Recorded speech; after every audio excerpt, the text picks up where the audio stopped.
जब से दूसरे रिलेशनशिप में आए तब से। कौन रिलेशनशिप में?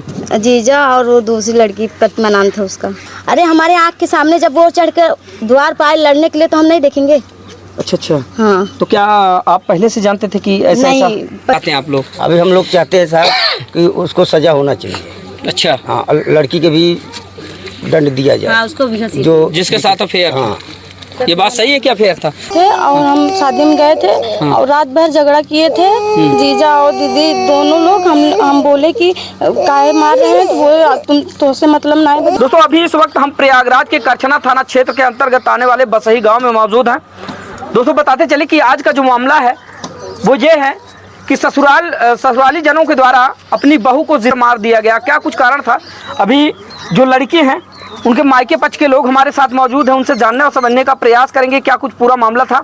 और दोस्तों बता दें कि साल 2020 की बात है जब लड़की की शादी होती है और बड़े धूमधाम के साथ परिजनों ने अपनी बिटिया का विवाह किया था, जिसमें उसके 2 बच्चे भी हैं, 2 बिटियां हैं। और इसके बावजूद जो परिजन यानी कि जो लड़की का पति होता है वो अपनी पत्नी को तलाकर मार देता है।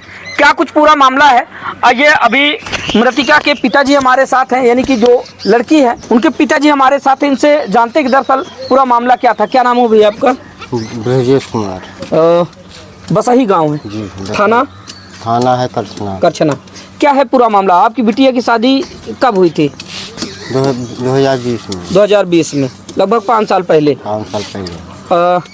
आज का पूरा मामला क्या है? क्यों आपकी बेटी के साथ इतनी बड़ी घटना को अंजाम दिया गया? तो 4 महीने ऐसा है कि मैंने जब पैसा दिया उनको, मतलब लोन लेकर 18 लाख रुपये निकलवाया मैंने। किसको दिया आपने? लड़की को अपने दामाद को। अच्छा अच्छा। दहेज मांग रहे थे क्या? नहीं, अपनी स्वेच्छा से दिया? अपनी स्वेच्छा के लिए दिए, बिटिया थी। हाँ हाँ, ठीक है ठीक है। दिए थे मैंने। उसके बाद जो हुआ कि तभी से वो दारू पीने मारना चालू कर दिए, परेशान करने लगा बेटी? परेशान करने लगे। हाँ। उसके बाद डेली होता था इसमें। हाँ हाँ। 1 बजे रात आते थे, 10 बजे 11 बजे रात दारू पीकर मारते थे, गरियाते थे, धमकी देते थे। शादी 2020 में हुई तो कब तक इन दोनों का रिश्ता ठीक ठाक चला? कब से वो परेशान करने लगे? 2 साल 3 साल लगभग अच्छे से रिश्ता। 2-3 साल। फिर उसके बाद वो जो है बिटिया को परेशान करने लगा। परेशान करने लगे। ससुराल में कौन कौन लोग परेशान करते थे? बस उसके आदमी बस। क्या चाहते हैं अभी आप? हमको इंसाफ चाहिए। इंसाफ चाहिए। जो बिटिया के साथ हुआ तो जिसने भी इस घटना को अंजाम दिया, कहीं ना कहीं प्रशासन से न्याय चाहिए। चलिए ठीक है। पिता हैं और आप समझ सकते हैं कि बच्चे अपने माँ बाप के लिए कितने भी बुरे क्यों ना हो, कलेजे के टुकड़े का एक हिस्सा होते हैं। और अब वो बिटिया इस दुनिया में नहीं रही, लेकिन बाप की संवेदना को आप भली भांति जान और समझ सकते हैं। वो अभी बात करने की ज़्यादा स्थिति में नहीं है क्योंकि उनकी मनोदशा भी आप समझ सकते हैं कि ताज़ा मामला है, बीते दिनों कल की बात है ना। जो माँ है, थोड़ा सा माँ से बातचीत करेंगे और फिर उस चश्मदीद बेटी से भी मिलाने का काम करेंगे जो मृतिका की बहन है, जो अपनी बहन के यहाँ जाया करती थी 1-1 महीने 2-2 महीने अपनी बहन का सहयोग करने के लिए, कभी खाना वगैरह बनाने के लिए जाया करती थी, घूमने टहलने के लिए जाया करती थी। तो वो अपनी नज़रों से देखा करती थी कि दरअसल उसकी बहन के साथ क्या कुछ होता था। आप लड़की की माँ हैं? हाँ, माँ है। अब हम कुछ नहीं बताएंगे। चलिए ठीक है। माँ भी अभी बातचीत करने की स्थिति में। बेटा इधर आओ। ये वो बिटिया है, यानी कि जो मृतिका है, जो लड़की है जिसको आपसे बातचीत करते हैं। क्या नाम हुआ आपका? प्रियंका। मृतिका की आप बहन हैं? छोटी हैं उनसे? हाँ, दूसरे नंबर पे हैं। क्या कुछ पूरा मामला है? क्यों आपकी बहन के साथ इतनी बड़ी घटना को अंजाम दिया गया? जब से दूसरे रिलेशनशिप में आए तब से। कौन रिलेशनशिप में? जीजा और वो दूसरी लड़की, प्रतिमा नाम था उसका। तो कुल मिला कि ये मतलब ये है कि अफेयर का मामला है? हाँ, अफेयर का मामला है। आपके जीजा का किसी और लड़की से अफेयर था और उस लड़की के चक्कर में आपकी बहन के साथ इतनी बड़ी घटना हुई? हाँ, बस जब से उसके रिलेशनशिप में आए। अरे हमारे आँख के सामने जब वो चढ़ कर द्वार पर आए लड़ने के लिए तो हम नहीं देखेंगे। अच्छा अच्छा। हाँ। तो क्या आप पहले से जानते थे कि ऐसा? नहीं, पर जब हम गए थे तब थोड़ा बहुत जानते थे, फिर धीरे धीरे रहने लगे। 6 महीने रहे थे, हम पूरा जाने। तो विस्तार से बताएं क्या कुछ पूरा मामला है जीजा का जिससे अफेयर चल रहा है? वो लड़की कहाँ की रहने वाली है? क्या बस गाँव की बगल के। हम आपको चलिए दिखा रहे हैं वहीं पर। अच्छा अच्छा, चलिए। तो उसी लड़की के चक्कर में जो आपके जीजा थे वो आपकी बहन को परेशान किया करते? हाँ। और अभी जो घटना हुई है वो क्या है? हिम्मत रखें, बताएं क्या है, मतलब कैसे इस घटना को अंजाम दिया गया या क्यों दिया गया? जब वो हो रहा था हम उतने समय नहीं थे। तो आपको जानकारी तो हुई होगी कि लाया गया है, तो भाई इसमें क्या सच्चाई है कि आपकी बहन को ससुराल वाले बोल रहे थे, हम रिकॉर्ड भी किए हैं, सुना दे बोले। अच्छा, थोड़ा सुना दीजिए अगर हो तो। अंजाम दिया, तो ऐसा इनका आरोप है। और अभी ये जो है एक ऑडियो कुछ सुनाना चाह रहे हैं कि जो लड़के के परिजन हैं, यानी ससुराल पक्ष के जो लोग हैं, उनसे इनकी कुछ बातचीत हुई है। क्या कुछ बातचीत हुई है, अभी इनसे बातचीत करेंगे। और दोस्तों, फ्रेम में देख पाएंगे कि ये छोटी बच्ची है, इन दोनों अबोध बच्चियों को छोड़ कर गई है वो माँ। अब सबसे बड़ा सवाल ये है कि इन बच्चियों का भरण पोषण कैसे होगा, इनका जो आने वाला भविष्य है वो यूं ही अंधकार में रहेगा, या फिर उत्तर प्रदेश सरकार इन बच्चियों के भरण पोषण के लिए कुछ पुख्ता इंतजामात करेगी। क्योंकि अब घटना को अंजाम देने वाला जो व्यक्ति है, जी आइए सुनाते हैं। दरअसल जो ससुराल पक्ष के लोग हैं वो क्या कुछ बात कर रहे थे। ये कौन बात कर रहा था? वो उनके बड़े पापा है, उनके बड़े पापा। हाँ। आपके जीजा के बड़े पापा? हाँ, जीजा का क्या नाम है आपके? मनोज। और रहने वाले कहाँ के हैं? शंभूपुरा जेवनिया। थाना क्या लगता है उनका? मेजा थाना। जेवनिया, मेजा थाना क्षेत्र के अंतर्गत जेवनिया नाम का एक गांव आता है, जिस गांव में साल 2020 में इसी गांव की रहने वाली एक बेटी की शादी वहां पर की जाती है। जिसके बाद बीते दिनों कल की बात है, जब इस पूरे घटनाक्रम को अंजाम दिया जाता है, लड़की पक्ष के लोगों का आरोप है कि हमारी बेटी को मारा गया है। इस जैसे ये घटना कारित होती है उसके बाद उधर से फ़ोन आता है। तो आइए सुनाते हैं क्या कुछ बातें हुई।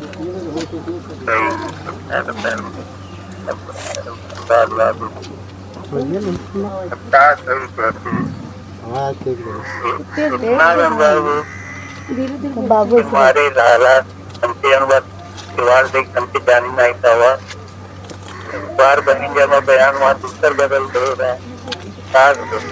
तो प्रेम संबंधों के चलते इन दिनों अगर उत्तर प्रदेश में देखा जाए तो बड़ी बड़ी घटनाओं को अंजाम दिया जा रहा है।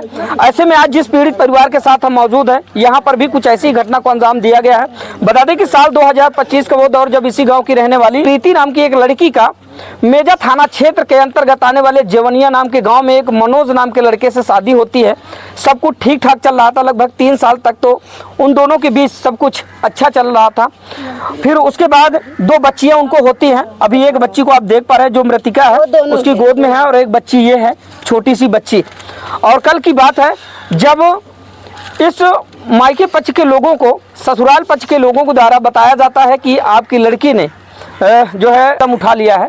वहीं पर जब मायके पक्ष के लोगों से बातचीत किया तो इनके द्वारा बताया गया कि प्रेम संबंधों के चलते इस पूरी घटना को अंजाम दिया गया। यानी कि जिस लड़की के पति ने इस घटना को अंजाम दिया उसका गांव की ही किसी लड़की के साथ अफेयर चल रहा था, जिसके चलते उसने इस घटना को अंजाम दिया गया। अभी थोड़े कुछ महीने पहले की बात है जब लड़की के पिता ने अपनी बेटी को कितनी जमीन आपने खरीद कर दिया था? एक आधा विश्वास। अरे कितनी लागत की जमीन? 20/50। 11 लाख की जमीन खरीद कर दिया था। अब सवाल यहाँ पर यह खड़ा होता है कि अगर उन लोगों ने दहेज के लिए ये इस घटना को अंजाम दिए गए तो सवाल ही नहीं पैदा होता, क्योंकि इतना सब कुछ इस गरीब परिवार ने अपनी बेटी को बिना कहे दे रखा था, उसके बावजूद इतनी बड़ी घटना को अंजाम दिया गया। यहाँ पर आप देख पाएंगे, अब सवाल सबसे बड़ा यह है कि इन दोनों अबोध बच्चों का क्या होगा। शासन प्रशासन उचित कार्रवाई करे और साथ ही इन बच्चियों के भरण पोषण, इनके उज्जवल भविष्य के लिए, इनके पढ़ाई लिखाई के लिए, इनके शिक्षा दीक्षा के लिए सरकार पुख्ता इंतजाम करे। और साथ ही जिस बहन से अभी हम बातचीत कर रहे थे, ये बीच कूच में अपनी बहन के यहाँ आया जाया करती थी उनके सहयोग के लिए। इनके द्वारा जो बताया जा रहा है वो ये है कि हमारे जीजा का गाँव की किसी लड़की के साथ अफेयर था, जिसके चलते इस घटना को अंजाम दिया गया। तो क्या आप श्योर हैं कि यही मामला है और इसी के चलते आपकी बहन है? यही मामला है, एकदम कंफर्म है। हम चलिए आपको मिलवा भी देंगे। कभी आपकी बहन से बातचीत हुई? आपकी बहन ने आपसे बताया था कभी? हम सुने थे, देखे नंबर भी थे, हमारा डिलीट हो गया हमसे। अच्छा। तो जब इस घटना को अंजाम दे दिया गया उसके बाद आप लोगों को बताया क्या गया उधर ससुराल पक्ष के लोगों द्वारा? ससुराल पक्ष के लोग कुछ नहीं, बस अपने में समझा रहे थे, वो उसको समझा रहा था, वो उसको समझा रहा था। आप लोगों को क्या बताया गया? हम लोग को बस हम घर पर नहीं बता रहे थे, बस यही हमारी प्रॉब्लम है। क्या चाहते हैं आप लोग? हम चाहते थे उसको भी घसीटिए। किसको? लड़की को भी, जिसके चलते इस घटना को अंजाम दिया गया। दोनों को, क्योंकि वो अकेले बचा नहीं पाया। दोनों साथ में। सुनिए, आइए कुछ लोगों से बातचीत। इधर आ जाए। क्या नाम हुआ आपका? क्या पूरा प्रकरण है? हम भी 2 बजे रात 1 बजे रात हमने ये हवा अपने घर पे में था। हाँ ये बातें मैं सुना हाँ कि वो ससुराल की हमारे बड़े साले की लड़की हाँ इतना सुना मैंने। हाँ हाँ तो मैं 2 दिन के बाद गया, हाँ वो लड़की से बयान पूछने लगा हाँ हाँ तो लड़की बोल नहीं रही थी। हाँ हाँ जिसको अच्छा नहीं बोली। उसको लड़की खत्म कब हुई? कल हुई, कल खत्म। कल 9 साढ़े 9 प्रशासनिक कार्रवाई आप लोगों ने की? नहीं की। क्या चाहते हैं आप तो लोग? ये है कि भाई इलाज हो रहा है, इलाज कर रहा है, हो रही हाँ। है सरकारी में, ठीक हो जाए। पर सब आदमी डर गए कि हमारी लड़की पहले बच जाए, उसके बाद देखते हैं। कोई कार्रवाई हमारे सब आफत विपद में पड़ गए, किसी के दिमाग काम नहीं करने लगे। हाँ, इसके लिए हवा में कोई कार्रवाई नहीं की है, इसलिए उसकी इलाज चालू थी। अभी क्या चाहते हैं आप लोग? अभी हम लोग चाहते हैं साहब कि उसको सजा होना चाहिए। अच्छा हाँ, लड़की के भी दंड दिया जाए। हाँ, उसको भी जो जिसके साथ अफेयर। हाँ, ये बात सही है कि अफेयर था? आपका क्या नाम हो बहन? इधर आ जाए आगे। क्या नाम है आपको? प्रतिमा। प्रतिमा। आप मृतिका की बहन है? प्रीति की बहन। हाँ वही जो खत्म हो चुके हैं उनकी बहन है आप? हाँ। छोटी हैं सबसे। क्या है पूरा मामला बेटा, अगर आपको जानकारी हो तो? हम यही सुने थे। हाँ। सुने थे या फिर सच्ची बात है कि? सच्ची बात है। क्या है उसके सामने हमारी दीदी को मतलब मारे थे, उस लड़की के सामने। हाँ। हमारी दीदी को मारे थे और हम शादी में गए थे। हाँ। और रात भर झगड़ा किए थे, जीजा और दीदी दोनों लोग। हम बोले कि काहे मार रहे हैं, तो वो तुम तो से मतलब ना है। दीदी बोले तो से मतलब ना है, उसके बाद चुप हो गए। और जो लड़की है जिससे अफेयर चल रहा है वो भी थी वहाँ पे? हाँ, वो नहीं थी। वो मतलब बाद में जब झगड़ा हुआ था तो बार तब थी, आई थी वो लड़की आई थी, घर पर आई थी। मरते मरते लड़की ने अपने परिजनों से बातचीत नहीं कर पाई और लगभग इस घटना को अंजाम देने के बाद लोगों को कहना है कि 4 से 5 दिन तक लड़की जीवित रही। और अभी जो बातें निकल कर सामने आ रही हैं तो वही है। अब परिजनों लड़की पक्ष के लोगों का कहना है कि हमें न्याय चाहिए, न्याय के पक्ष में लड़के को सज़ा होनी चाहिए। साथ ही जिस लड़की के चलते इस घटना को अंजाम दिया गया है, जिसके चलते आज हमारी बेटी इस दुनिया में नहीं है, उनको कड़ी से